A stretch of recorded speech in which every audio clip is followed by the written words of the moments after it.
The billionaire disguised himself as a janitor in his own resort, and only the kitchen helper gave him food every day, not knowing he was a billionaire.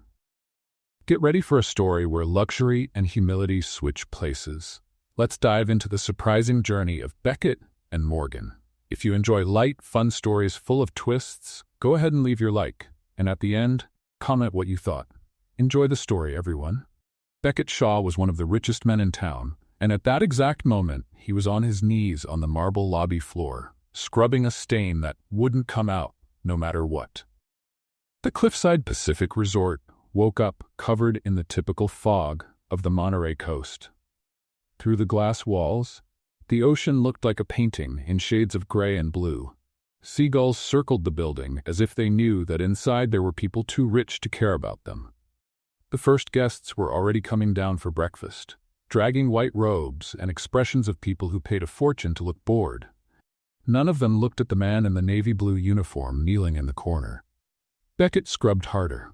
The stain stayed there, motionless, almost mocking him. "Hey, you there?" He looked up. A woman in high heels and huge sunglasses pointed at the floor as if she were indicating an insect. "There's a mark on the floor near the elevator. Can you take care of that?" Beckett opened his mouth to respond, but she had already turned her back and headed toward the restaurant. The sound of her heels echoed through the lobby like small hammers of indifference. He looked at the mark he was cleaning. Then he looked at the mark near the elevator. They were the same distance from him. The woman simply chose to walk all the way around to complain instead of waiting 3 seconds. Fascinating. Beckett Shaw had built that resort from scratch. He had approved every detail of the design, from the curve of the windows to the exact temperature of the pools. He had signed checks, closed deals, and appeared on business magazine covers, smiling next to phrases like the visionary behind the hotel empire. And now he was discovering that no one could wait 3 seconds. The morning continued at that pace. Beckett cleaned, carried, organized, and was ignored with impressive consistency. In 4 hours of work, exactly 0 people asked his name. 3 people asked him to get out of the way. One person almost tripped over him and complained as if Beckett had appeared out of nowhere with the sole purpose of disrupting her walk to the sauna. Around noon, Beckett's stomach started to protest. He hadn't eaten anything since the night before. In the rush to start the experience, he had forgotten basic details like, for example, where temporary employees could have their meals.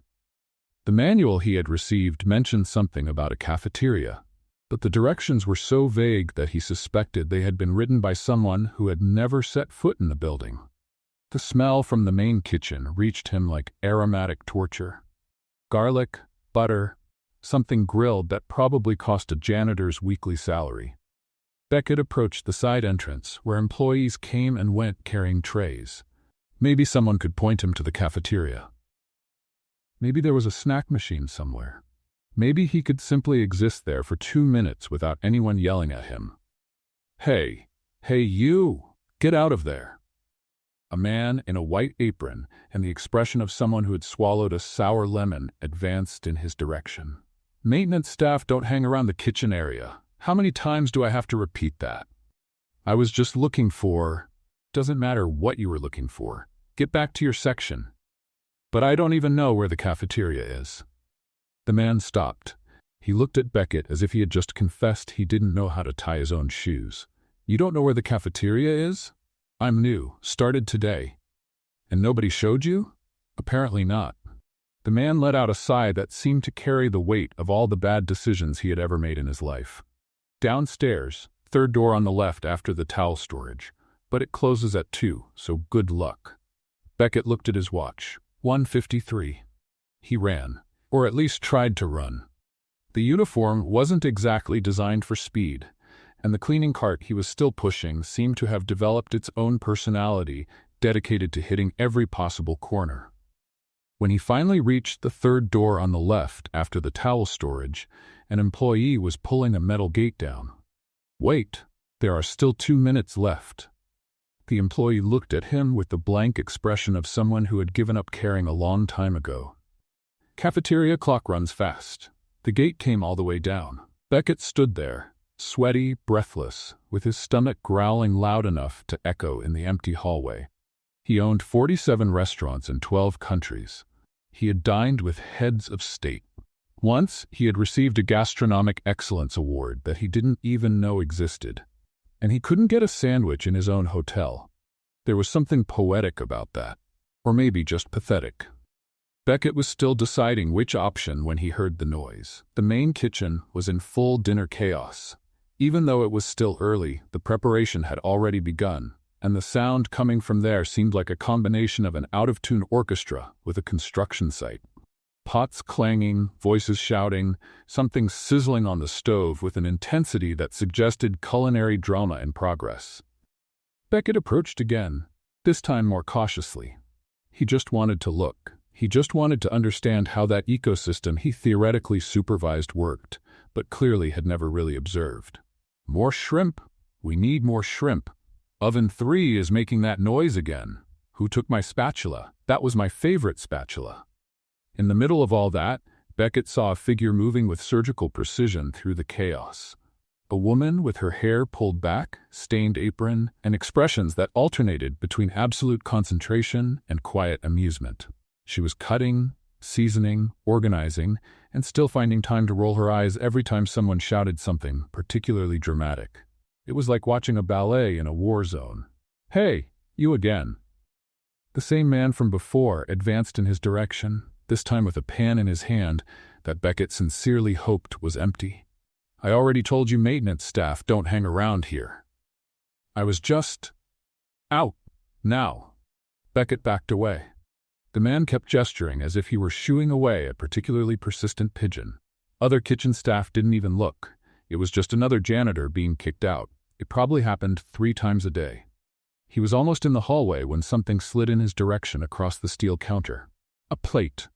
Simple, discreet, almost invisible in the middle of all that rush. Rice, grilled vegetables, and what appeared to be shredded fish with herbs. Nothing fancy, but assembled with a care that contrasted with the chaos around it. Beckett looked up. The woman from the culinary ballet had her back turned, already involved in another task, but there was something in the angle of her shoulders that suggested awareness. She knew exactly what she had done. "Eat fast before Gerald comes back," she said without turning around. He gets even more unbearable when he realizes he missed a chance to yell at someone. Beckett grabbed the plate. The warmth went through his fingers. "Thank you, Fork on the left side of the counter. Don't take the one on the right, that's Marco's, and he has emotional attachment issues with utensils." She kept working, her hands never stopping, but a minimal smile curved the corner of her mouth. Beckett ate right there, standing in the darkest corner he could find. The food was simple, but it tasted like salvation. Each forkful was a reminder that he hadn't eaten anything in almost 20 hours and that maybe, just maybe, he should have planned this adventure better. When he finished, the woman had already disappeared into the hurricane of pots and orders. He left the plate in a discreet place and went back to the hallway, still processing what had happened.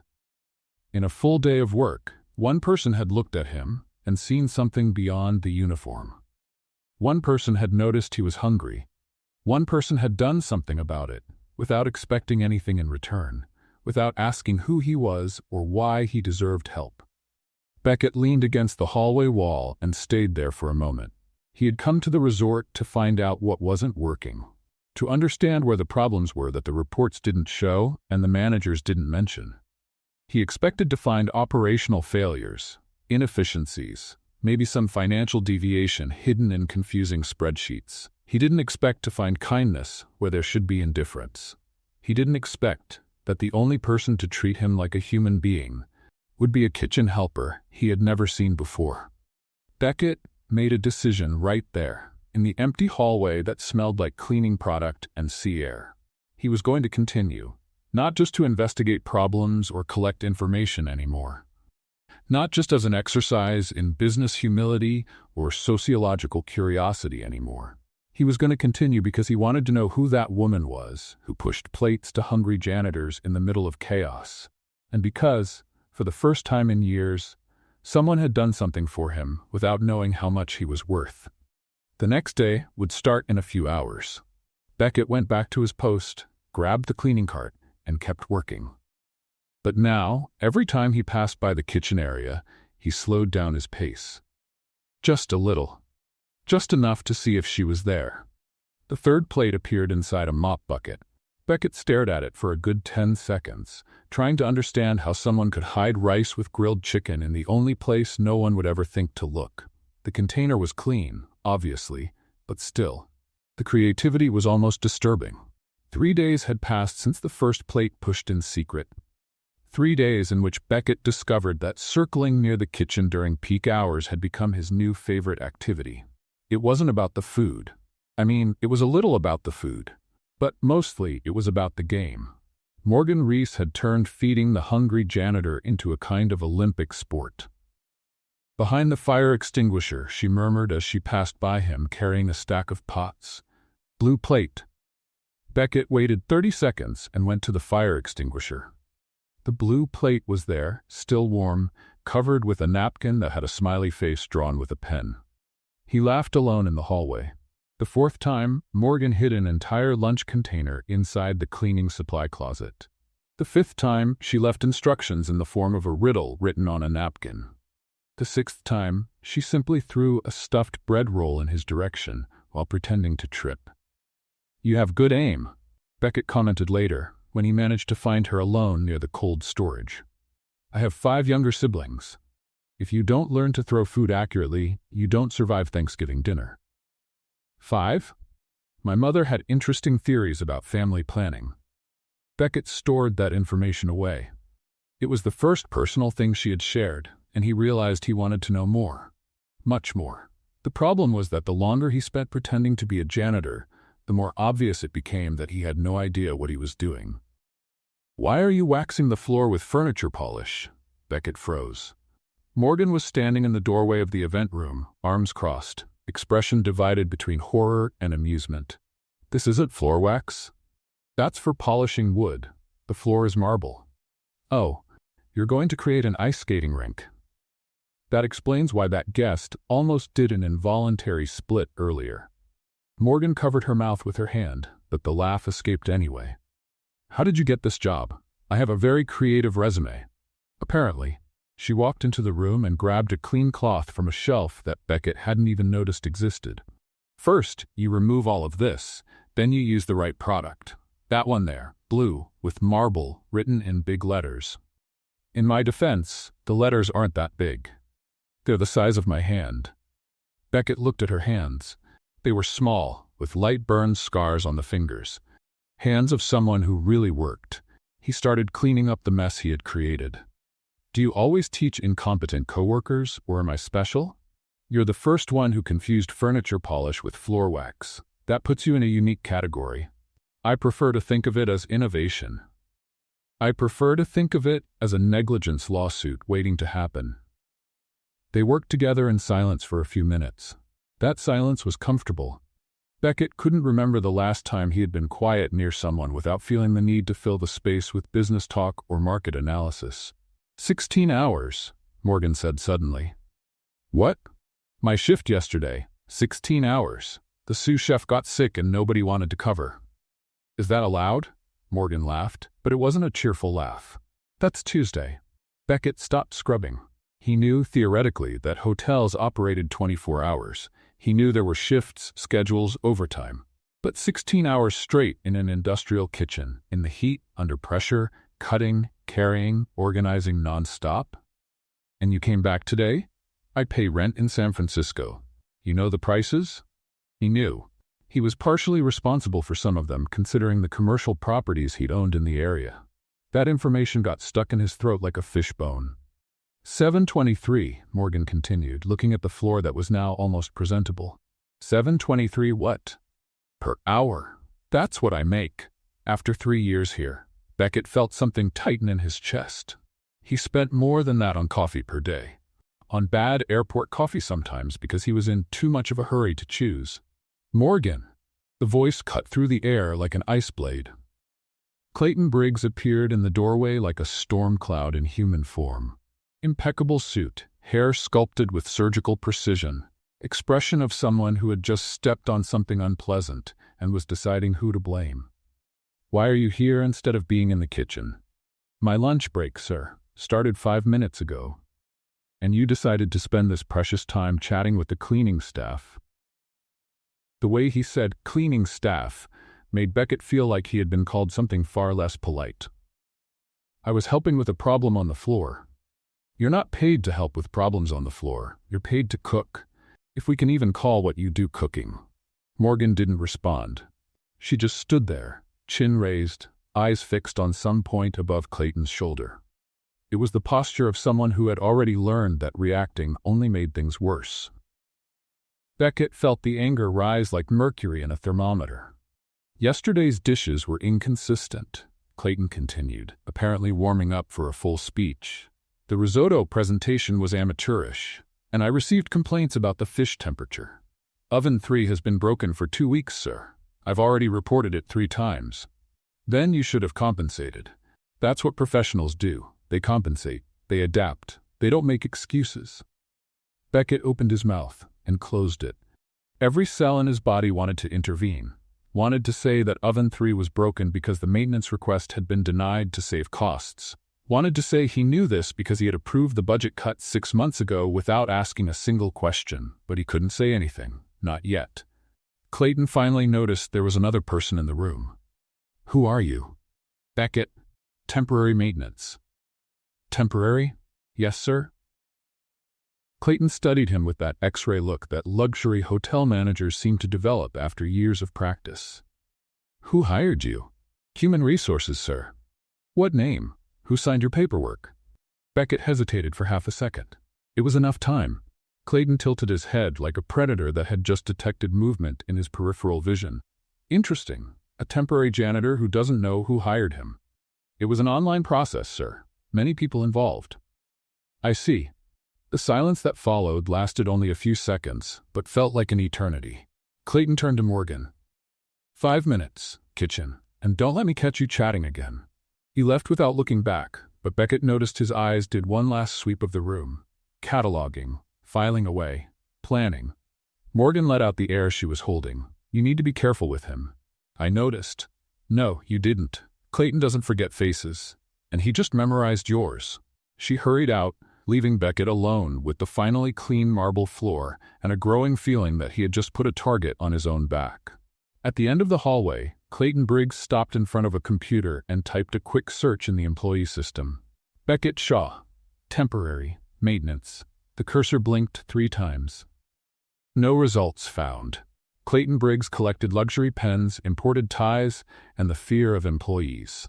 That morning, he carried all 3 things as he crossed the resort lobby like a shark in territorial waters. Employees moved away by instinct, some pretending to have urgent tasks that didn't exist, others simply disappearing into side hallways like circus magicians. Beckett watched everything from the corner, where he was pretending to polish the same handrail for 20 minutes. Since the system search the night before, Clayton had intensified his presence. He showed up in unexpected places, asked random questions, observed details that no one should notice. It was like working under the gaze of an eagle with trust issues. "General meeting," Clayton's voice cut through the lobby air. "All service staff, Event Hall B. Now." It wasn't an invitation. It was an order. Beckett dropped the cloth and followed the flow of nervous uniforms toward the hall. Out of the corner of his eye, he saw Morgan emerge from the kitchen, drying her hands on her apron with an expression that mixed resignation and irritation in equal parts. Their eyes met for half a second. Morgan rolled her eyes in a way that clearly meant, "Here we go again." Beckett had to bite his lip to keep from laughing.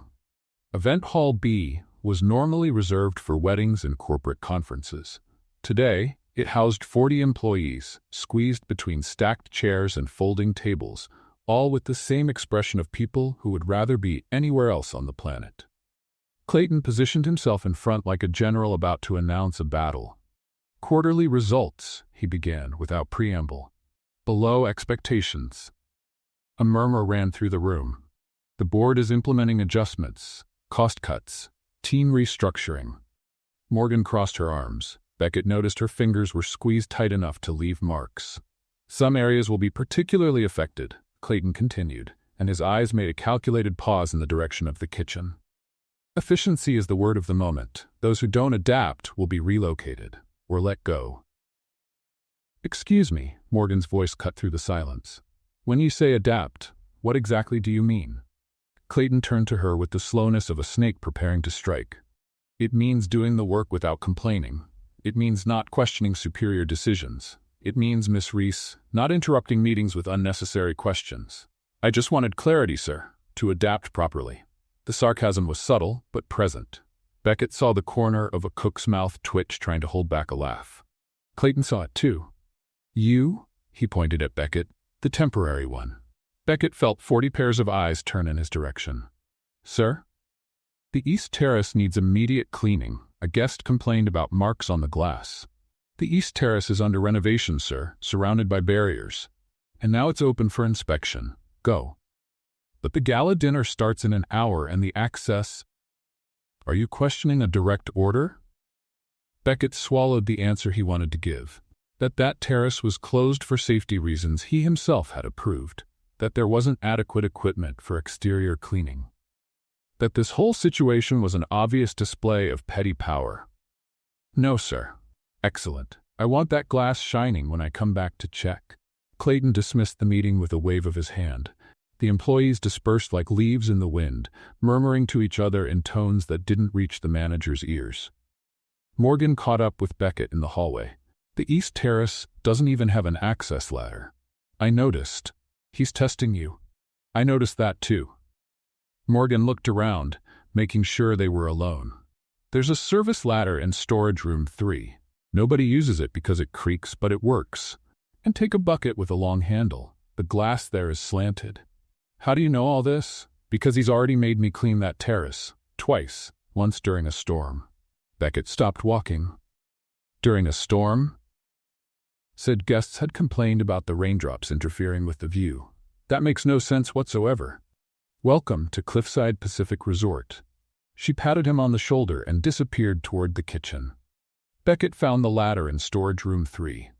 It creaked exactly as Morgan had warned, producing a sound that resembled a pirate ship in a cheap adventure movie.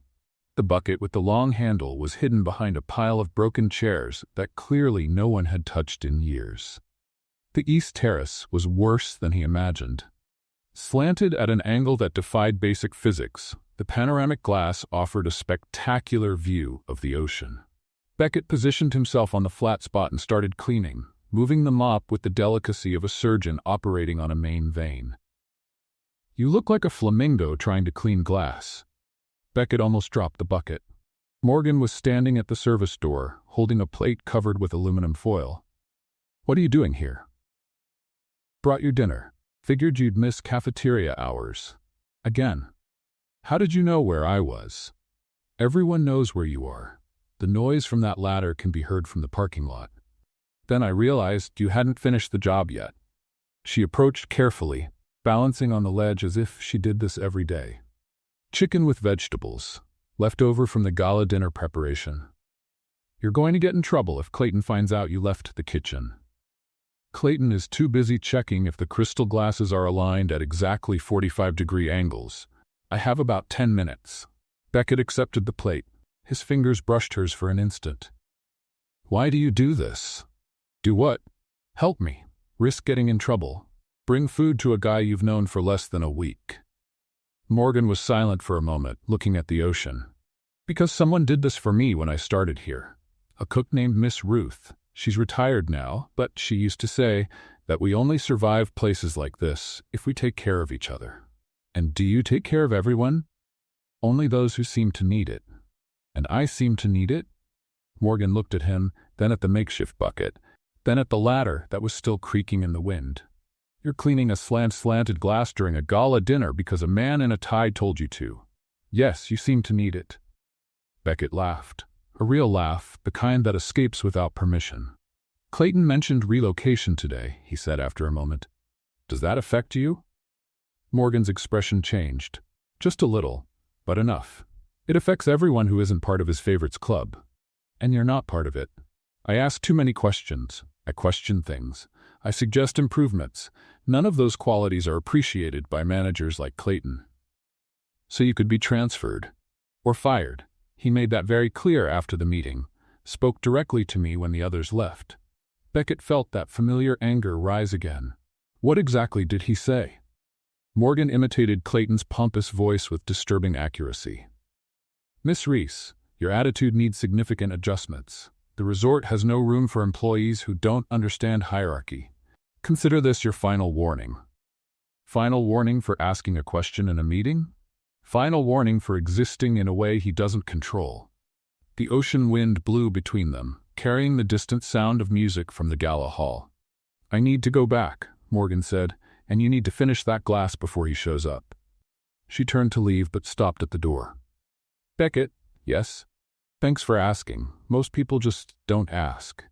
She disappeared down the creaking ladder. Beckett stood there, holding the plate of chicken that was already getting cold, looking at the glass that reflected a spectacular sunset that no guest would see that night. For the first time since he started this experience, he didn't think about reports or profits or business strategies. He thought only about how to protect a person who didn't know he had the power to do that. Downstairs, Clayton Briggs was finishing checking the crystal glasses when his phone vibrated. A message from the Human Resources Department. About the employee you mentioned. There's no record of formal hiring. Incomplete documentation. Awaiting instructions. Clayton smiled for the first time that day. The service area clock read 11:47 at night when Morgan let out the biggest laugh Beckett had ever heard. They were sitting on the loading dock, that forgotten space between the kitchen and the parking lot, where delivery trucks unloaded supplies at dawn. It wasn't pretty, it wasn't comfortable, but it was the only place in the resort where Clayton Briggs never appeared. Wait. Morgan wiped a tear from the corner of her eye. You're telling me you've never fried an egg in your life? I said I tried to fry an egg. Once. The result was different from expected. Different how? Let's just say the fire alarm in my apartment still has trauma. Morgan doubled over laughing, the sound echoing through the empty space. A week had passed since the terrace scene. A week of stolen meetings at the end of shifts, whispered conversations between tasks, jokes exchanged through quick glances when Clayton passed by. The loading dock had become their territory, an improvised refuge where the resort world didn't reach. Tell me another one, Beckett asked. One of the absurd stories. Morgan thought for a moment, her eyes shining with that energy that appeared when she was about to tell something good. Last year, a guest asked the kitchen to prepare a birthday cake for his dog. That doesn't sound so absurd. The dog was allergic to gluten, lactose, and happiness, apparently. The cake had to be vegan, organic, and bone-shaped. And you made it? We did. We took it to the suite on a silver tray. The dog looked at the cake, looked at us, and went to sleep on the couch. He didn't even try it, didn't even smell it. The guest was so offended, he demanded we remake the cake in a different shape. Spent 3 days making us redo it. Ball shape, moon shape, the shape of something he called canine essence. What is canine essence in cake form? To this day, I don't know. We made something that looked like a misshapen cloud, and he accepted it. And the dog? Kept ignoring everything. That animal was my hero. Beckett laughed, genuinely, in that way that makes your ribs hurt. Your turn, Morgan said. Tell me something about your life, something real. The question caught Beckett off guard. He had spent days building a carefully edited version of himself. A simple guy from simple origins, with a simple life. I grew up on the East Coast, he said, choosing each word carefully. Small family. Worked in several different places. What kind of places? Offices, mostly. Administrative things. You don't seem like an office guy. What do you mean? Morgan tilted her head, studying him. You observe too much. Office people look at spreadsheets. You look at people. Beckett felt his heart race. She was too perceptive. Maybe I'm just curious. Maybe. Or maybe you're hiding something. The air between them became charged for a second, 2 seconds, 3. Morgan smiled. Relax. Everyone here is hiding something. Marco from the kitchen has a cooking channel on the internet that he swears nobody knows about. Linda from the front desk writes novels in her spare time. I myself have a notebook full of recipes I want to test someday when I have my own kitchen. You want to have your own restaurant? The question came out before Beckett could stop himself. Morgan shrugged, but there was something vulnerable in the gesture. Old dream. It'll probably keep being a dream, but it's good to have something to imagine when Clayton is yelling about the sauce temperature. Why a dream? Why not a plan? Because plans need money, time, and opportunity. I have 16-hour workdays and rent that takes up 80% of my salary. Beckett swallowed the answer he wanted to give. That he could change that. That it would only take a phone call, a signature, a decision. That would destroy everything. Hey, Morgan changed the subject with the agility of someone who had practiced for years. You need to learn to defend yourself against Clayton. Defend myself how? Verbally. You stand there like a statue when he starts yelling. That only makes him more excited. And what should I do? Morgan stood up, assuming a pompous posture that imitated Clayton with frightening accuracy. Mr. Janitor, she deepened her voice. Why isn't this hallway shining? Beckett joined the game. Because the wax is still drying, sir. No, Morgan broke character. That way you're justifying yourself. Clayton doesn't want justifications. He wants submission or resistance. Choose one. And doesn't resistance make things worse? It gets worse for those who don't know how to do it. Look, the technique is like this. She went back to Clayton's pose. Mr. Janitor, why isn't this hallway shining? Beckett cleared his throat and tried again. The hallway will be shining in 15 minutes, sir. Would you like me to prioritize another area in the meantime? Morgan's eyes widened. That, you answered without justifying yourself and threw the decision back at him. Clayton hates having to decide small things. He'll leave just to avoid having to answer. You've developed a whole science about this. 3 years of battlefield teach you a lot. They laughed together, the sound mixing with the distant noise of the waves. For a moment, Morgan was silent, looking at Beckett in a different way. Softer.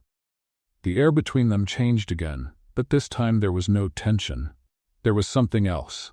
Something that made Beckett's stomach turn in a way he hadn't felt in years. She opened her mouth to say something. Her radio exploded in static. Morgan, kitchen. Now. The voice was Gerald's, the supervisor who had kicked Beckett out on the first day. Morgan closed her eyes for a second, took a deep breath, and went back to professional mode. Duty calls? What happened? I don't know, but from the tone, it's not good. They ran back to the main building.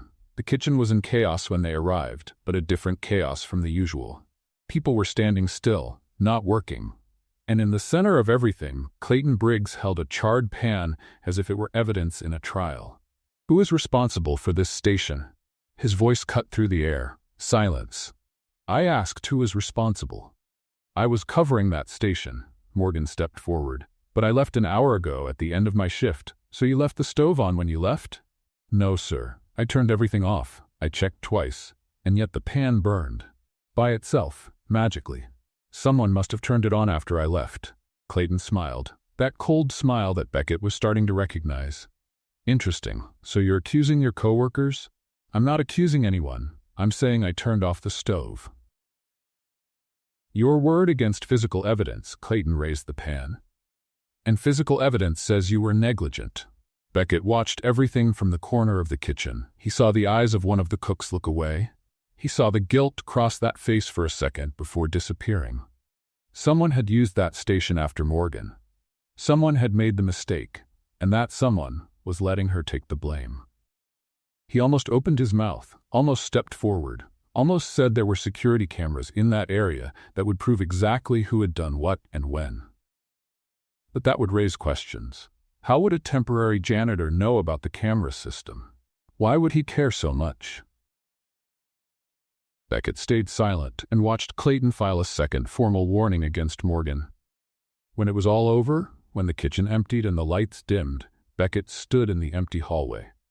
Morgan passed by him without stopping, her eyes red but dry.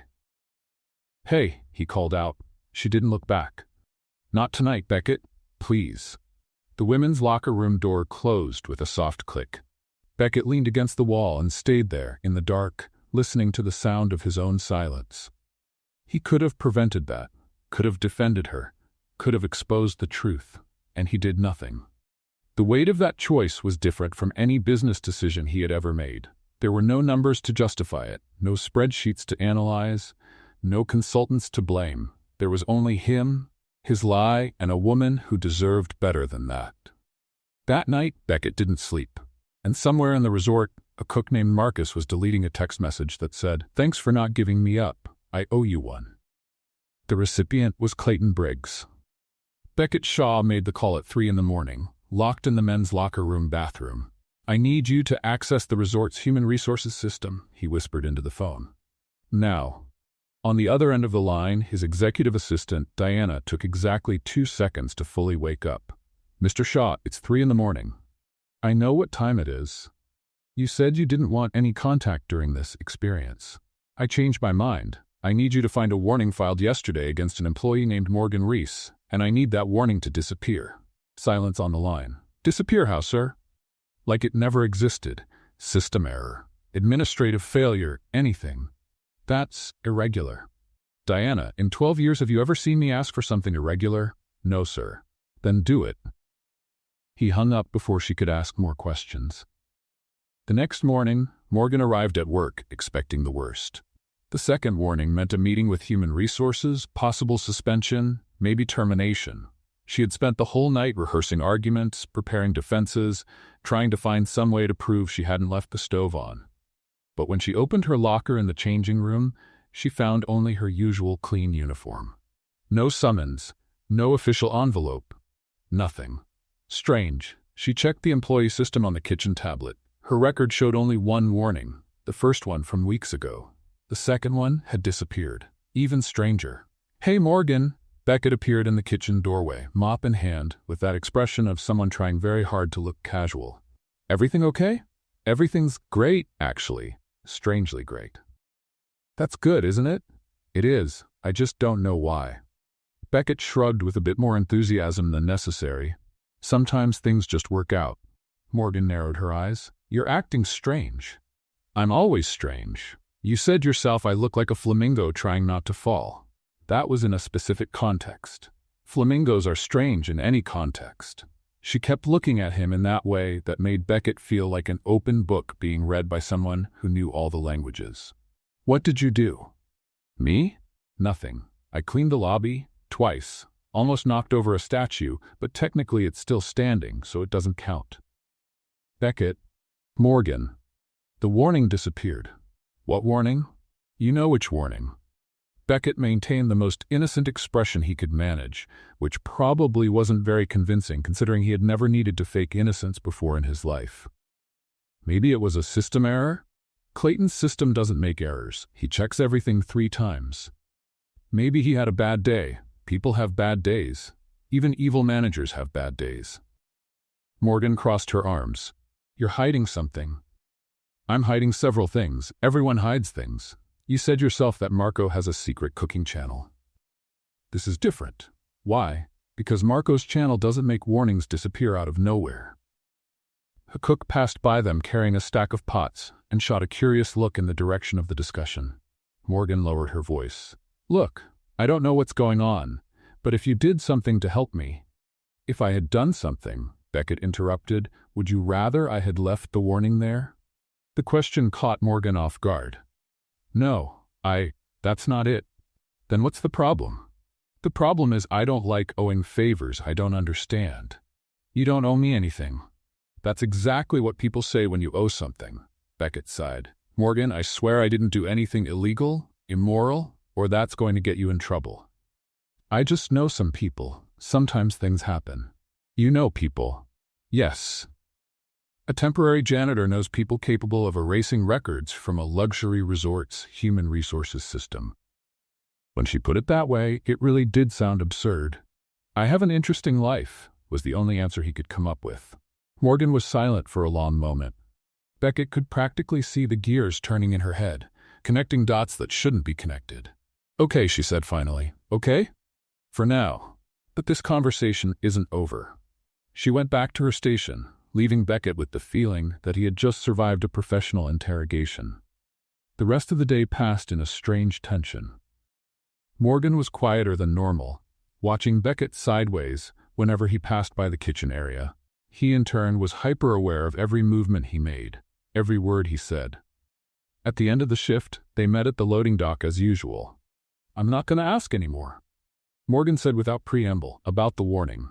"No? No. But I need you to know something." She sat down next to him, closer than normal. "I don't need someone to save me. Never have. I put up with Clayton, I put up with this job, I put up with all of this because I chose to put up with it. Understand? I understand. Good. Because if you're trying to be some kind of masked janitor hero, you can stop. I survived 28 years without a hero. I can survive 28 more." Beckett felt something tighten in his chest. "What if I'm not trying to save you? Then what are you trying to do?" The question hung in the air between them. "Maybe I just want to be here," he said finally. "With you. In this horrible place, with this terrible boss, doing this job I clearly don't know how to do." Morgan laughed, but it was a different laugh, softer. "You really don't know how to do this job." "I know. It's impressive, actually. Years of education, and I can't tell the difference between furniture polish and floor wax. Maybe your education focused on the wrong things. Maybe." They sat in silence, looking at the empty parking lot. "I trust you," Morgan said suddenly. "I don't know why. You showed up out of nowhere, don't know how to do anything, have this strange energy of someone pretending to be something they're not. But I trust you." Beckett swallowed hard. "Morgan, don't ruin this with some dramatic revelation, okay? Just accept it." He accepted it, because there was no other option, because the truth would destroy everything. Meanwhile, in the administrative office on the 3rd floor, Clayton Briggs was working overtime. The computer screen glowed on his face as he searched through records, histories, any information he could find about the mysterious janitor who had appeared out of nowhere. Beckett Shaw's file was suspiciously empty. No previous employment history, no verifiable references, nothing but a name and a social security number. Clayton typed the number into a different database. One he shouldn't have access to, but that a distant cousin in the immigration department had kindly shared. The results appeared, and Clayton Briggs leaned forward, his eyes slowly widening. Well, he murmured to the empty screen. "This explains a lot." On the screen, a corporate photo showed a man in a suit at a gala event, smiling next to senators and celebrities, the same face as the janitor cleaning his hallways. Morgan was teaching Beckett how to cut onions without crying, and he was failing miserably. "You're holding the knife like it's a sword," she said, trying not to laugh. "It's a vegetable, not a dragon."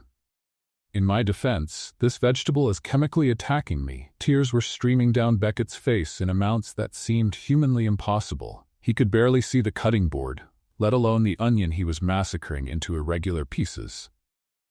"Breathe through your mouth," Morgan instructed, "and stop blinking so much." "How do I stop blinking?" "Blinking is involuntary.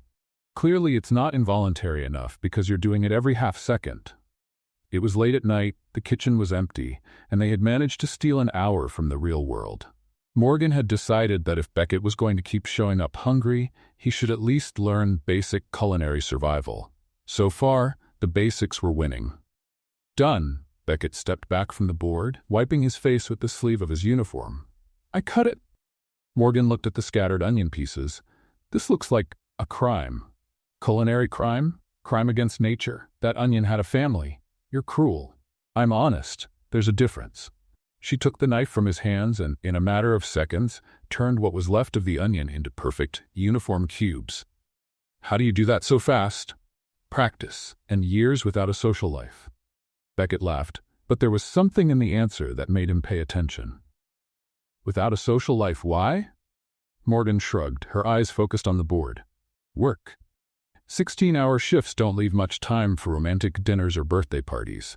My last real friendship was with a plant that because I forgot to water it." "You killed a plant through neglect?" "It was a cactus, supposedly indestructible. I proved the scientists wrong." "That's almost impressive." "Thanks. I have hidden talents." They worked in silence for a few minutes, Morgan preparing ingredients for a recipe she wanted to test, Beckett watching her every movement with an attention he could no longer disguise. 2 weeks had passed since the warning that disappeared. 2 weeks of stolen meetings, conversations on the loading dock, Jokes whispered through the hallways. At some point, without Beckett noticing exactly when, this had stopped being about investigating the resort.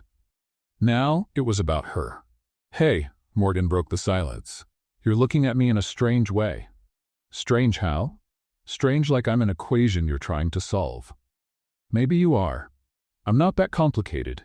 I disagree." Morgan stopped cutting and looked at him. There was something different in the air between them, a tension that wasn't uncomfortable, just new. "What do you want to know?" she asked. "You can ask, I don't bite." Beckett thought for a moment. "Why are you still here? In the kitchen? At this resort? At this job? You clearly have talent for more." Morgan let out a sigh that seemed to carry years of weight. Because leaving means starting over, and starting over means admitting the last 3 years were a mistake. I'm not good at admitting mistakes. Staying is also a choice. I know, but it's a choice I control. If I get fired, it's someone else's decision. If I stay, it's mine. Does that make sense to you? It makes sense to my stubbornness. My therapy would probably disagree. Beckett laughed. You go to therapy? No, I don't have the time or money, but if I did, she would definitely disagree. You're a complicated person, Morgan Reese. Thanks, that's the second compliment I've gotten today. What was the first? Clayton said my sauce was acceptable. By his standards, that's practically a declaration of love. They laughed together, and Beckett felt that tightness in his chest again, that feeling that something important was happening, something he couldn't control, and it terrified him. Can I tell you something? He said before he could stop himself. You can. I'm not who you think I am. Morgan tilted her head. And who do you think you are? A temporary janitor with no past and no interesting future. And who are you really? Beckett opened his mouth. The kitchen door burst open. Clayton Briggs entered as if he owned the place, which, technically, he thought he did. Working late, Miss Reese? Morgan didn't flinch. Testing a new recipe, sir? With resort ingredients? Leftovers that would go in the trash. Interesting definition of leftovers. Clayton circled the counter like an inspector looking for flaws. His eyes passed over Beckett with a calculated slowness. And you, Mr. Janitor, what are you doing in my kitchen at this hour? Learning to cut onions, sir. Cut onions? Yes, sir. It's harder than it looks. Clayton moved closer. Too close. You know, I've noticed you around here a lot. For a temporary employee, you seem very integrated. I make friends easily. Do you? How curious. The air in the kitchen became heavy. Morgan looked from one to the other, clearly noticing that something was happening beyond the words. Do you need something, sir? She interrupted. Clayton smiled. That smile that looked like a trap. No, just making my nightly rounds, making sure the resort's resources are being well used. He walked to the door, but stopped before leaving. Mr. Shaw. Beckett froze. Excuse me? Shaw. That's your last name, isn't it? Yes, sir. Interesting. It's quite a common name. But you know what's funny? I searched that name in some places and the results were intriguing. Beckett's heart was beating so hard he was sure Clayton could hear it. Intriguing how, sir? Clayton shrugged with a rehearsed casualness. Oh, nothing specific. I just found it curious that someone with your resume would choose to clean floors. He left without waiting for an answer. The silence that remained was deafening. What was that? Morgan asked. I don't know. He knows something. I noticed. Beckett, what did he mean by your resume? The question hung in the air, heavy and impossible to ignore. Beckett looked at Morgan, at those eyes that had started to trust him, at that person who deserved the truth more than anyone else. Morgan, I need to tell you something. Then tell me. His phone vibrated, a message from Diana. Clayton Briggs accessed confidential files. He knows who you are. Recommend immediate extraction. Beckett looked at the screen, then looked at Morgan, and realized that no matter what he chose to do now, someone was going to get hurt. Morgan, he began. But before he could continue, the resort speaker system came to life. Attention all employees. Emergency meeting tomorrow at 8 o'clock. Attendance mandatory. Subject, important changes in administration. Morgan looked at Beckett. Why do I have the feeling this has to do with you? He couldn't answer, because she was right. The 8 o'clock meeting never happened. Clayton canceled at the last minute, claiming schedule conflicts, but Beckett knew the truth. The manager was playing chess, and the next move wouldn't be in public. It would be surgical, personal, and directed at a specific target. Morgan Reese didn't even notice she was in the crosshairs. Or maybe she did, but chose to ignore it. "Double shift," she said when Beckett found her in the locker room at 6 a.m. "Clayton decided I need to cover breakfast, lunch, and dinner. That's 18 hours. 17 if I don't take a break. Morgan, that's against California state labor laws." She stopped tying her apron and looked at him. "How do you know about California labor laws?" Beckett swallowed hard. "I read, sometimes, random things. Janitors who read about labor legislation in their spare time. It's a hobby. It's a strange hobby. I'm a strange person. You've already established that." Morgan almost smiled, but exhaustion erased the gesture before it fully formed. The following days were an exercise in endurance. Clayton seemed to have developed a special talent for appearing whenever Morgan made the slightest slip. A drop of sauce on the counter, a spoon out of place, a dish that took 3 seconds longer than acceptable. Each error was documented, recorded, filed away. "You're building a case," Beckett said to himself as he watched Clayton note something on a tablet after criticizing Morgan for the 5th time that day. It was a tactic he knew well. Companies did this all the time when they wanted to fire someone without seeming unfair. They accumulated small infractions, created a history, then used everything as legal justification. He had approved dismissals like that. He had never stopped to think about what it was like to be on the other side. "Hey!" Morgan appeared next to him in the hallway, carrying a stack of pots that seemed to weigh more than she did. "You've got that look again." "What look?" "The look of someone planning something complicated." "I'm not planning anything." "Liar." She kept walking before he could respond. On Thursday, things got worse. Clayton implemented what he called an efficiency protocol, which basically meant Morgan had to do the work of 3 people with the resources of half. "The vegetable cutter broke," she reported during the team meeting. "Use a knife," Clayton responded, without looking at her.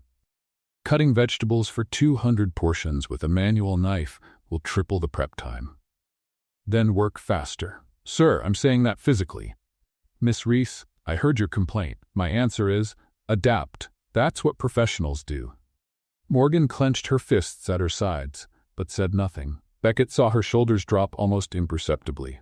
The spark he had learned to recognize, that stubborn energy that appeared even on the worst days, was getting dimmer. During lunch break, he found her sitting alone on the loading dock, staring at nothing. "Brought water," he offered a bottle. "Thanks." Silence. "You can report him, you know," Beckett said after a moment. "There's a human resources department. There's legislation. There's reality," Morgan interrupted. "And in reality, employees like me don't win against managers like him.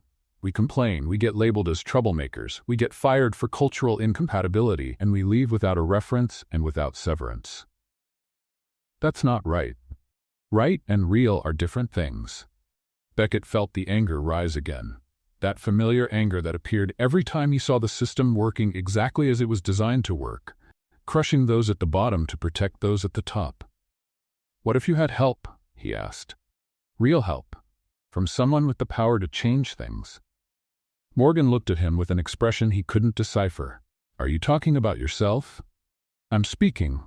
Hypothetically." "Hypothetically," she repeated. "A temporary janitor with the power to change things." Forget it. It was a silly question. It really was. But there was something in her look that said she hadn't forgotten anything. On Friday, the confrontation happened. Morgan was in the middle of dinner prep when Clayton entered the kitchen with a tablet in his hand and that predatory smile that Beckett had learned to fear. "Miss Reese," a moment. The entire kitchen fell silent. Pots stopped clanging. Conversations died. Everyone knew what was coming. "I reviewed your performance history from the last few weeks," Clayton began, voice loud enough for everyone to hear. "And the results are concerning." "Sir, I'm in the middle of..." "You're in the middle of your shift, which means you're on my time. And on my time, you're going to listen." Morgan put down the knife. Her eyes met Beckett's for a second. He was standing in the doorway, unable to move. Delays, waste of ingredients, complaints from supervisors. A formal warning that mysteriously disappeared, but that I recreated based on testimonies. "That's not..." "Don't interrupt me." I'm documenting a pattern of inappropriate behavior, a pattern that, if it continues, will result in immediate termination." Morgan's face was red, but her voice came out steady. "Mr. Briggs, with all due respect, this pattern you're describing is fabricated. I did everything you asked, worked all the extra shifts, covered all the coworkers who didn't show up. If that's inappropriate, then the problem isn't me." The silence that followed was absolute. Clayton leaned forward, voice low but penetrating. "Are you accusing me of something, Miss Reese?" "I'm stating facts, Mr. Briggs." "Facts," he repeated the word as if it were poison. "Well, here's a fact for you. By the end of this week, I'm going to have a decision about your future at this resort, and based on your current performance, and especially your attitude, I suggest you start updating your resume." He turned his back and left. The kitchen remained silent for a few more seconds before normal sounds returned. But there was something different in the air now, a tension that didn't exist before. Morgan went back to her station without looking at anyone. Beckett followed her to the service hallway as soon as he could get away. "Morgan?" "No. I just want to." "I said no." She stopped, took a deep breath, and when she turned around, there were tears in her eyes that she refused to let fall.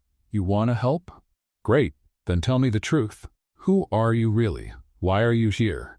And why does Clayton seem to know you from somewhere?" Beckett stayed silent. "That's what I thought," Morgan said. "Everyone has secrets, but some secrets hurt more than others." She went back to the kitchen. Beckett stood in the hallway, the weight of the lie heavier than ever. That night, Clayton Briggs sent an email to the resort's legal department. Subject: termination process. Morgan Reese. Body of email: please prepare documentation for dismissal with cause. Deadline: Monday. The termination email never reached the legal department.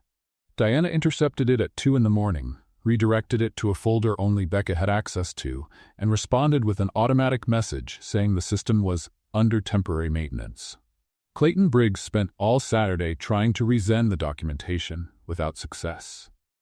Beckett knew it was a temporary solution, a bandage on a wound that needed surgery.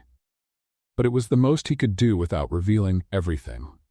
On Monday, strange things started happening at the resort. The vegetable cutter that had been broken for weeks was replaced with a brand new model. The coffee machine in the employee area, which spit out a liquid that looked more like oil than caffeine, got an imported replacement. The worn-out uniforms of the kitchen staff were exchanged for new versions, well-fitted, with fabric that didn't itch. "Is someone making anonymous donations to the resort?" Gerald, the kitchen supervisor, asked, looking at the vegetable cutter as if it were a divine apparition. "Maybe management finally woke up," another cook suggested. "Management doesn't wake up even with a fire alarm." Morgan observed everything in silence. Her eyes narrowed in that way Beckett had learned to recognize as detective mode activated. "You're quiet," he commented when he managed to get close. "I'm thinking." About coincidences." "What kind of coincidences?" Morgan turned to him. "The kind where I'm about to get fired, and suddenly all the equipment I've complained about for the last 6 months shows up brand new. The kind where my working conditions magically improve at the exact moment Clayton is trying to destroy me." Beckett kept his expression neutral. "Maybe the universe is compensating. The universe doesn't buy industrial vegetable cutters. How do you know? Maybe that's exactly what the universe does in its spare time." Morgan didn't laugh. "Beckett, what did you do?" "I didn't do anything." "You're lying." "Would I lie to you?" "You lie about everything. I still don't know where you came from, what you did before, or why you showed up out of nowhere knowing about labor laws and acting like you have more power than any janitor should have." The accusation hung in the air between them, heavy and impossible to ignore. "Morgan, don't Morgan me. I want the truth." "The truth is complicated." "Then uncomplicate it." "I don't know how to do that without ruining everything." "Ruin what?" Her eyes met his, and Beckett saw something there that took his breath away. It wasn't anger, it was disappointment. And for some reason, disappointment hurt much more. "I need time," he said. "Time for what?" "To figure out how to tell the truth without losing you." Morgan was silent for a long moment. "You think you already have me?" The question was simple, but carried layers that Beckett wasn't prepared to face. "I think," he said slowly, that what's happening between us is real, more real than anything I've ever felt. That doesn't answer my question. No, it doesn't. Because I don't know the answer. I just know that when you're around, I forget to pretend to be someone I'm not. That's ironic, considering you're clearly pretending to be someone you're not. Beckett let out a humorless laugh. I know, it's a paradox. I'm terrible at this. Terrible at paradoxes? Terrible at feelings. Morgan crossed her arms. You're using feelings to avoid the conversation about truth. I'm not. Yes, you are. Okay, maybe I am, but it's because the truth is going to change everything. Change how? You're going to hate me. I'm not going to hate you. You say that now. Beckett, I worked for Clayton Briggs for 3 years. You don't know my capacity to not hate people who deserve it. Despite the tension, Beckett smiled.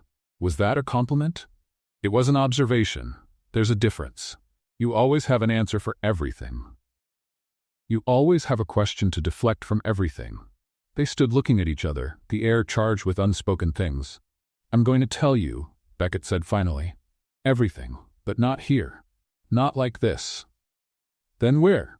When? Tonight, at the loading dock, after your shift. Morgan studied his face for a long moment. What if I don't like what you say?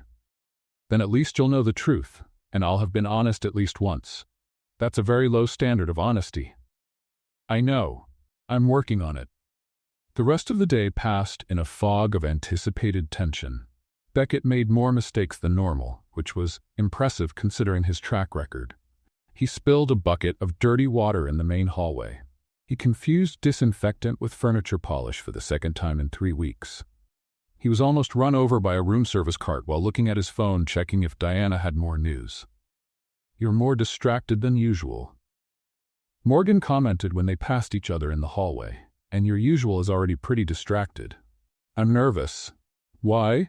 Because tonight I'm going to tell the truth to a woman I'm in love with, and I'll probably lose her in the process. Morgan stopped walking. What did you say? Beckett also stopped. Which part? The middle part. The part about telling the truth? No, the other part. The part about being nervous? Beckett. Yes. You said you're in love. The hallway was empty, but Beckett felt like the whole world was watching. I did. With me. With you. Morgan opened her mouth, closed it, opened it again. That's very convenient. What? Confessing feelings exactly when you're about to reveal something terrible. It's a classic persuasion technique. I'm not persuading you. How will I know? You won't. That's the point. You're going to have to trust me. Trust the guy who lies about everything? Trust the guy who's trying to stop lying. Morgan shook her head, but there was something in her eyes that wasn't just distrust anymore. Tonight, she said. Loading dock. And if you don't show up or come up with another excuse, I swear that. I'll be there. Promise? I promise. She nodded once and kept walking. Beckett stood in the hallway, his heart beating so hard it seemed like it wanted to escape from his chest.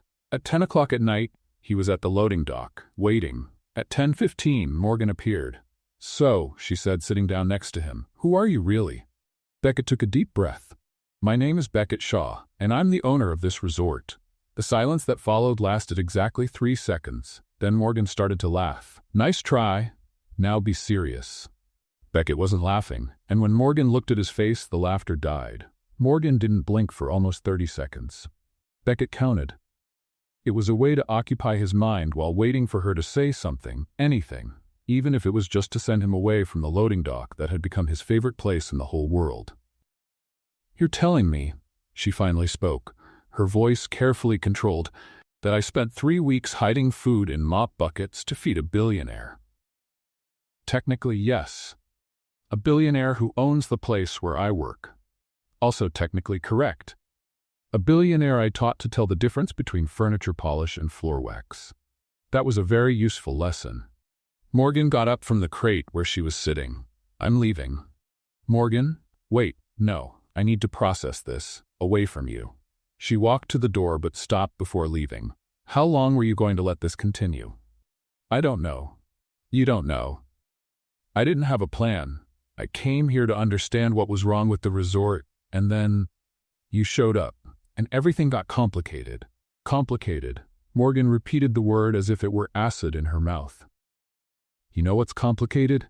Working 16 hours a day for $7.23 an hour. That's complicated. Being harassed by a manager who wants to destroy me. That's complicated. Finding out that the only person who seemed to understand me in this place is the owner pretending to be poor? That's not complicated. That's cruelty. I never wanted to. I don't care what you wanted. I care about what you did. She left without looking back. Beckett was alone on the loading dock, the sound of distant waves his only company. The next 3 days were the longest of his life. Morgan no longer appeared in the places where they used to meet. She didn't look at him when they passed in the hallways. She didn't respond to attempts at conversation, which consisted of Beckett saying, "Morgan," and her continuing to walk as if he didn't exist. "You did something," Gerald commented on Tuesday, looking at Beckett with suspicion. "Morgan is different." Different how? Sad different and angry different at the same time. It's scary. "I didn't do anything." "Liar. Everyone saw you two. We thought it was romance. Apparently it was drama. It's complicated. It always is." On Wednesday, Beckett tried a different approach. He left a note in Morgan's locker. "I'm sorry, let me explain, please." The note came back torn into 4 pieces, shoved under the men's locker room door. On Thursday, he tried again. "I was wrong. You have every right to be angry, but what I feel for you is real." This time the note came back whole, but with a single word written on the back. No. Beckett was beginning to understand that Morgan Reese wasn't the type who forgave easily. What he didn't know was that Clayton Briggs was working on a much more elaborate plan than torn notes. "Mr. Shaw." The voice came from behind him, in the 3rd-floor hallway, on Friday at 8 in the evening. Beckett turned slowly. Clayton was standing there, smiling in that way that looked like a predator preparing to strike. "I knew you'd make a mistake eventually," Clayton said, approaching. "I just didn't imagine it would be so romantic." "I don't know what you're talking about." "Of course you do. The mysterious janitor who appears out of nowhere, no history, no references, but with inexplicable access to corporate resources. It took me a while to put the pieces together, I confess. You were careful." "Clayton?" "But not careful enough. You know what gave me the final clue? The new equipment. No division manager approves equipment replacement in a week. It takes months, sometimes years, but for the resort owner, it's just a phone call." Beckett said nothing. "And there's more," Clayton continued, clearly enjoying the moment. "The warning that disappeared. The termination email that never reached its destination. Small interferences that only someone with real power could make." "What do you want?" Clayton pretended to think. "Initially, I wanted to expose you, humiliate you in front of everyone, show that the great billionaire was playing poor while real employees suffered. And now? Now I realized I can do something more interesting. Which would be? A partnership. You keep your little secret, I keep my position, and we both pretend none of this happened. You're blackmailing me. I'm offering you a business opportunity. It's different." Beckett felt the anger rise but controlled himself. "And if I refuse?" Clayton shrugged. "Then tomorrow at the general staff meeting I'll tell everything. Show the proof, expose the entire farce, and let your employees decide what they think of a boss who pretended to be one of them just to, what exactly? Have fun? It wasn't fun. Doesn't matter what it was. What matters is how it's going to look." Beckett was silent for a long moment. "You're worse than I imagined." "Thank you, I try hard." "That wasn't a compliment." "I know, but I'll accept it anyway." Clayton backed away, still smiling. "You have until tomorrow at 9 in the morning to decide. General meeting, main event hall. Be there with an answer." He disappeared down the hallway. Beckett leaned against the wall, the weight of the situation falling on him like an avalanche. There was no good option. If he accepted the blackmail, Clayton would continue being the same abusive manager as always, now protected by dangerous knowledge. If he refused, the truth would come out in the worst possible way, told by the worst possible person, and Morgan would find out that he had not only lied, but had been exposed by a man she despised. Beckett grabbed his phone and dialed Diana. "I need you to do something." "Mr. Shaw, it's 11 at night." "I know, but tomorrow at 9 there's going to be a meeting, and I need to be prepared." "Prepared for what?" "To tell the truth, my way." Silence on the line. "Are you sure, sir?" "No, but I'm tired of lying. He hung up and looked out the window at the dark ocean. Tomorrow, everything was going to change. For better or for worse, he didn't know. But one thing was certain. Clayton Briggs wasn't going to tell Beckett Shaw's story. Beckett was going to tell it himself.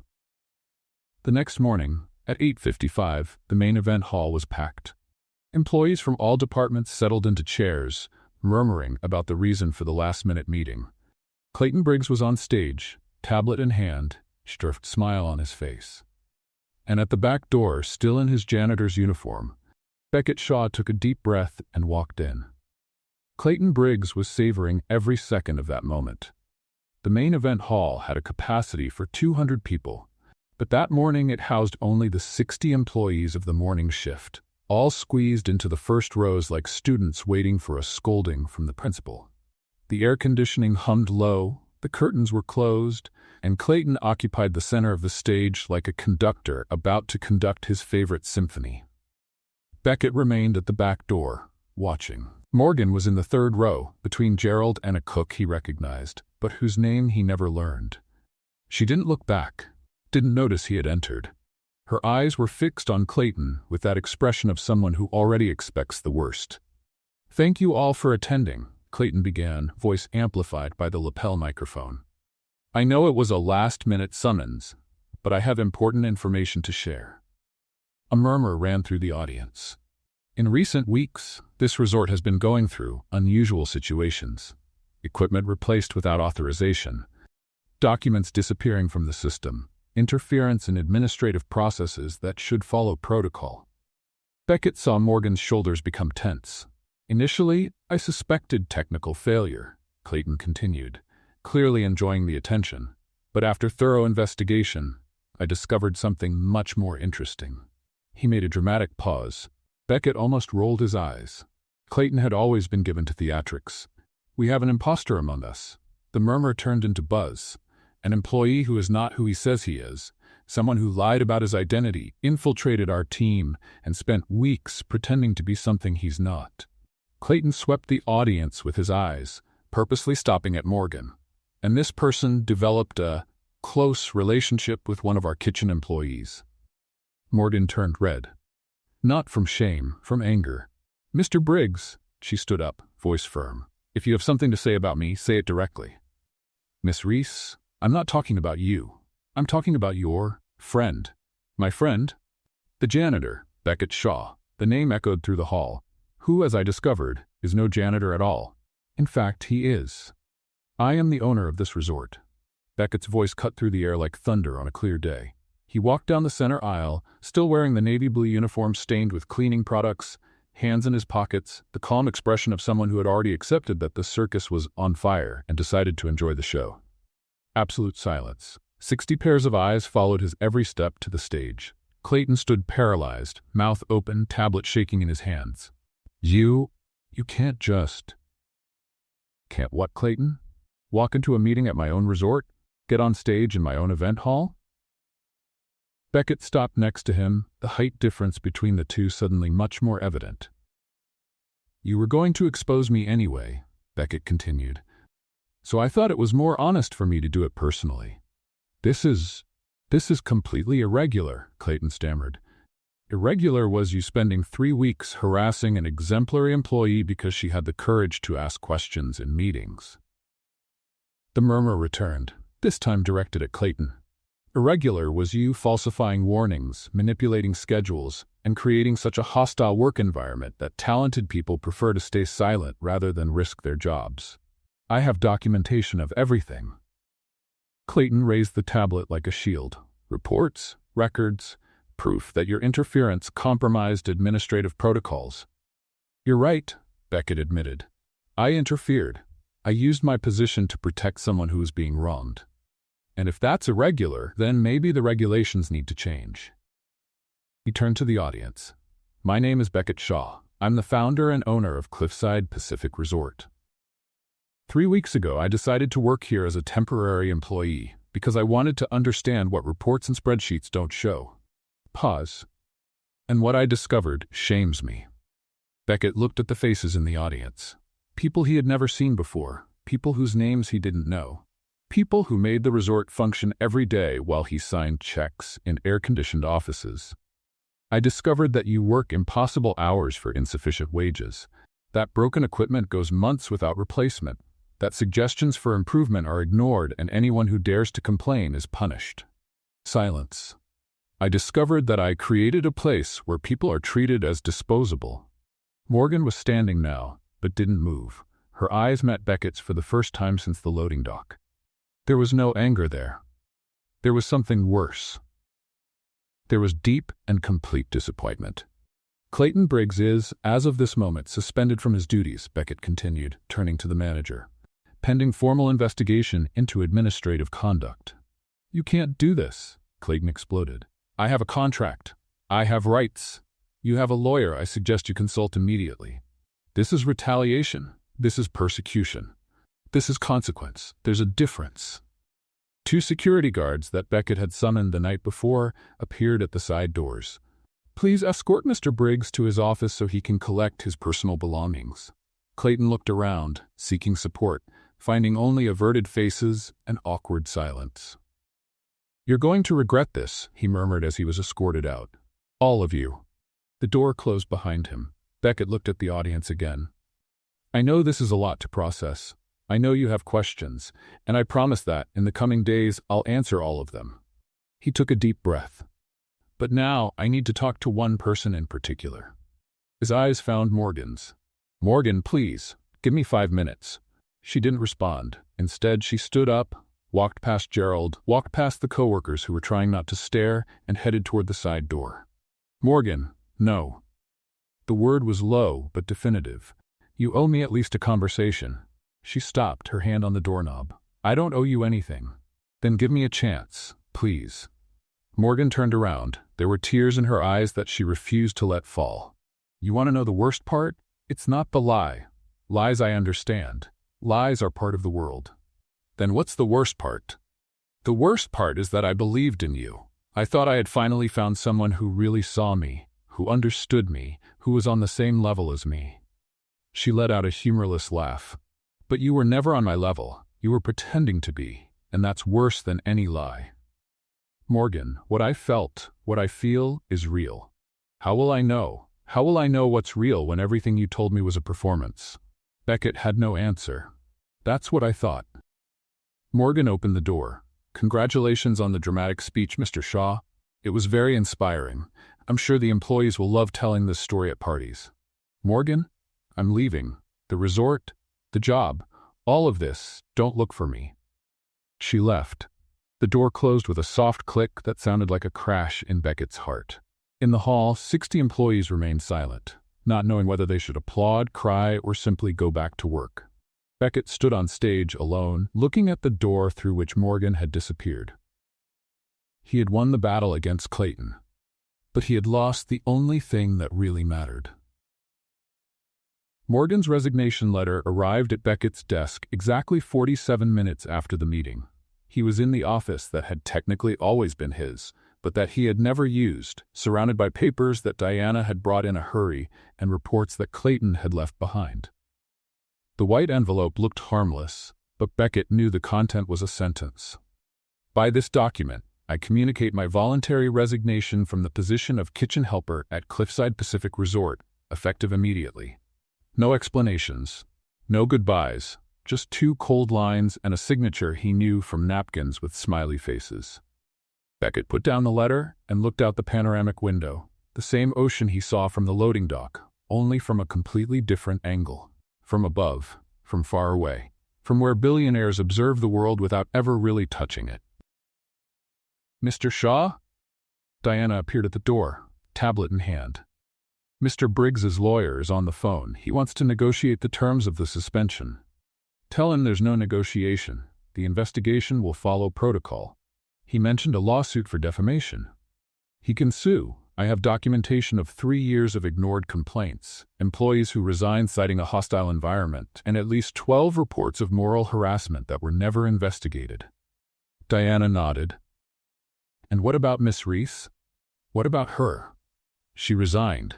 Are you going to accept it? Beckett looked at the letter on the desk. No. Put it on hold. Sir, legally she has the right to. I know what she has the right to. Put it on hold. I need to talk to her first. Diana hesitated.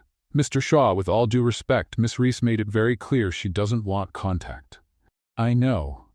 But she deserves more than a letter accepted by an automated system. What if she doesn't want to listen? Then at least I'll have tried. Finding Morgan wasn't difficult. She was at the loading dock, because apparently that place had become the gravitational center of everything that mattered in this story. Sitting on the same crate as always, looking at the same empty parking lot, only this time with a backpack beside her and an expression that said, I was expecting you to show up, and I'm not happy about it. You read my letter, she said without turning around. I did. And you came here for what? To convince me to stay? I came here to apologize properly. Morgan finally looked at him. You already apologized, on stage, in front of 60 people. It was very dramatic. That was an explanation. It wasn't an apology. What's the difference? Beckett sat on the crate next to her, keeping enough distance to respect her space, close enough so she would know he wasn't going to run away. The difference is that an explanation is about context. An apology is about taking responsibility. Then take it. I lied to you, consciously, repeatedly. I had dozens of opportunities to tell the truth, and I chose not to because I was afraid of losing what we were building. And what were we building? I don't know what to call it, but it was the most real thing I've felt in years. Morgan let out a humorless laugh. Real, you keep using that word, but how can something be real when it was built on top of a lie? The lie was about who I am professionally, not about who I am as a person. And how will I know the difference? How will I separate the Beckett who made me laugh at the end of shifts from the Beckett who signs million-dollar checks? They're the same person. No, they're not. The Beckett I knew didn't know how to tell furniture polish from floor wax, didn't know how to cut onions, went hungry because he couldn't find the cafeteria. That's still true, but now I know it was true by choice. You chose not to know those things. You chose to seem vulnerable. You chose to let me take care of you. The accusation hit Beckett like a punch to the stomach. You think I pretended to need help? I don't know anymore what you pretended and what was real. The hunger was real. The confusion was real. The fact that I had never worked a day in my life with my hands was painfully real. And the rest too. Every conversation, every laugh, every moment I spent wanting to tell you the truth but being too afraid. Morgan was silent for a long moment. You know what the hardest moment was for me? She finally asked. What? When Clayton humiliated me in front of everyone because of the burned pan, and you just stood there, watching, doing nothing. I wanted to do something, but you didn't. If I had interfered, it would have raised suspicions. It would have protected me, Morgan interrupted. Would have shown that you cared more about me than about your lie. Beckett had no answer for that. I know, he said after a moment. I know I was wrong. I know I made wrong choices, and I know that sorry doesn't fix any of this. Then why are you here? Because I want you to know that what I felt, what I feel, wasn't strategy. It wasn't persuasion. It was real. It is real. And what do you expect me to do with that information? Nothing. I don't expect anything. You have every right to leave, to never talk to me again, to hate me for the rest of your life. I don't hate you. The statement caught Beckett by surprise. No. Hating takes energy, and I'm too tired to waste energy on you. Despite everything, Beckett almost smiled. Is that progress? That's exhaustion. Don't confuse them. They sat in silence, looking at the parking lot where nothing was happening. I'm not going to accept your resignation, Beckett said. You can't force me to stay. I know, but I can leave the door open. Why? Because you're the best employee this resort has, and because I want you to have a choice. Not obligation, not pressure, not persuasion. Choice. Morgan looked at him. What if I choose to leave? Then I'll respect it. But you'll leave knowing you had the option to stay. And you? Are you going to stay waiting for me like an abandoned dog? I'm going to keep trying to be a better person. If you're around to see it, great. If not, at least I'll know I tried. Morgan stood up, grabbing her backpack. I need time. How much time? I don't know. Enough time to figure out if I can forgive you. What if you find out you can't? Morgan stopped at the door. Then at least I'll have tried. She left without looking back. Beckett stayed at the loading dock, alone, looking at the place where she had been sitting. It wasn't a yes. It wasn't a promise. It wasn't a guarantee of anything, but it also wasn't a no. And for now, that was enough. Or at least that's what he told himself as the afternoon fog began to cover the empty parking lot. 3 weeks later, an envelope appeared on Beckett's desk. It wasn't a resignation letter. It was a dinner invitation, written on a napkin, with a smiley face in the corner. The napkin said, "Loading dock, 8 o'clock. Bring your own dinner because I'm not going to feed you for free anymore." Beckett read that message at least 40 times in the following 3 hours. He analyzed every word, every comma, every line of the smiley face in the corner. He consulted Diana about possible interpretations. Diana suggested he stop freaking out and just show up at the agreed time. At 7:55, he was at the loading dock with a paper bag containing 2 sandwiches he had made himself. They were ugly, they probably weren't edible, but they were his. Morgan arrived at 8 o'clock sharp, still in her kitchen uniform. "You came," she said. "Did you doubt it? I thought you'd send an assistant in your place, or a helicopter, or something absurdly rich. I brought sandwiches." Morgan looked at the bag with suspicion. "You made sandwiches?" "I tried to make sandwiches. What's the difference?" "The difference is that one of them may or may not contain eggshell because I don't know how to peel a hard-boiled egg properly." Morgan grabbed the bag, opened it, and examined the contents with the expression of a scientist analyzing an unknown species. "Is this mayonnaise?" "It was supposed to be." "Why is it green?" "I added herbs to make it look gourmet." "What kind of herbs?" "I don't know.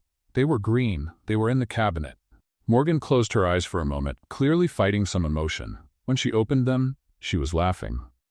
"You're a disaster." "I know. A complete and absolute disaster." "I know that too. And you expected to win me back with sandwiches that look like they were made by a 5-year-old with motor coordination problems?" "I expected to win you back with honesty. The sandwiches are just a bonus." Morgan sat on the usual crate, still holding the bag. 3 weeks, she said. 3 weeks.